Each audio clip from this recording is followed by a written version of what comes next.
Study vlog में आप लोगों का स्वागत है। कैसे हो मेरे सारे भाई। अब मैं अपना फर्स्ट मील लेने के बाद जा रहा हूँ अपना लाइब्रेरी। आज 2-3 दिन से तो जा ही नहीं रहा था। ठीक है भाई, करते हैं अपना यूपीएससी वाला टारगेट स्टार्ट पहुँच के।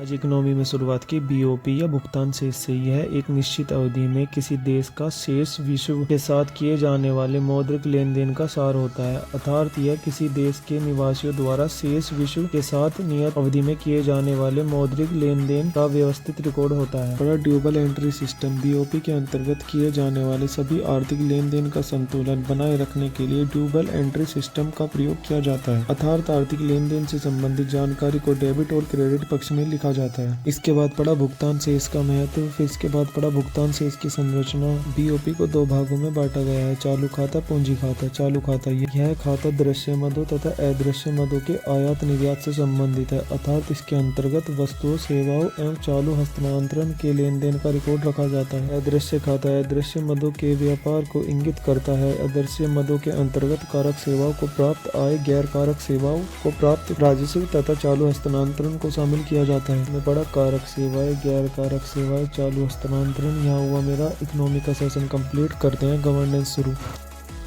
आज गवर्नेंस में शुरुआत की वित्तीय आयोग से। अनुच्छेद 280 के प्रावधानों के तहत ऐसे आयोग का गठन वित्तीय आयोग प्रावधान अधिनियम 1951 के तहत होता है। मुख्य रूप से वित्तीय आयोग संघ और राज्यों के बीच राजस्व की साझेदारी तथा राज्यों को दिए जाने वाले अनुदान के विषय पर सिफारिश करता है। बात पड़ा संविदा के बारे में। आर्टिकल 299 सरकार द्वारा किए गए सभी संविदाएं उसकी कार्यपालिका शक्तियों में शामिल है। अतः संघ और राज्यों की ओर से ऐसी संविदा करने का अधिकार क्रम से राष्ट्रपति, राज्यपाल का है। किसी भी सरकारी संविदा के 3 अनिवार्य शर्तें हैं। इसके बाद पड़ा संपत्ति का अधिकार। भारत के संविधान में संपत्ति का अधिकार मौलिक अधिकार के रूप में शामिल था। किसी भी उदारवादी लोकतंत्र में व्यक्तिगत स्तर पर आर्थिक स्वतंत्रता दी जाती है। अतः अनुच्छेद 31 में दिया गया संपत्ति का मूल अधिकार भारत में उदारवादी लोकतंत्र का प्रमाण था। के बाद पड़ा व्यापार एवं वाणिज्य। अनुच्छेद 301 के प्रावधानों से यह स्पष्ट होता है कि व्यापार और वाणिज्य की स्वतंत्रता के अधिकार के व्यक्तियों और वस्तुओं वाणिज्यिक या गैर वाणिज्यिक के आवागमन की स्वतंत्रता होगी। के बाद लास्ट में पड़ा भारत में सिविल सेवा। यहाँ वो मेरा गवर्नेंस का सेशन कंप्लीट। करते हैं जियोग्राफी में मैपिंग शुरू।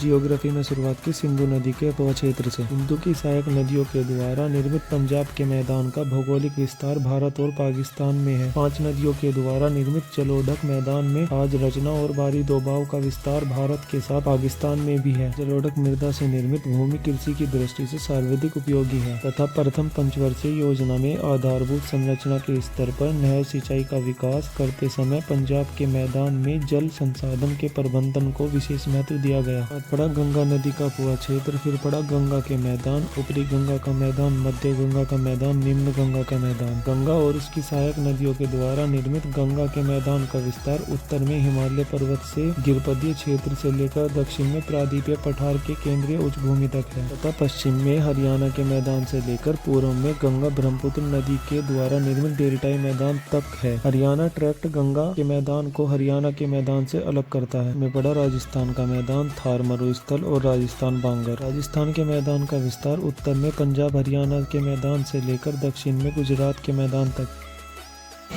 भाई अब बज रहे हैं 4:30 और अब मैं जा रहा हूँ घर, क्योंकि एक तो भूख लग रही है, ना मैं कुछ लेके आया था खाने के लिए और ना सही से खा के भी आया था। और घर जाके डाइट भी लूँगा और फिर भाई ये बाल भी बड़े हो रहे हैं, इनको कटवाऊँगा। तो अपना करंट अफेयर सेशन रह गया, उसको कर लूँगा मैं घर ही जाके कंप्लीट। ठीक है भाई, चलते हैं। लाइब्रेरी से आने के बाद डाइट लेके मैं निकल गया सैलून के लिए। सैलून पहुंचने के बाद तुम्हारे भाई ने कराई कटिंग। उसके बाद मैं घर आया। घर आके क्या मैंने करंट अफेयर का सेशन शुरू।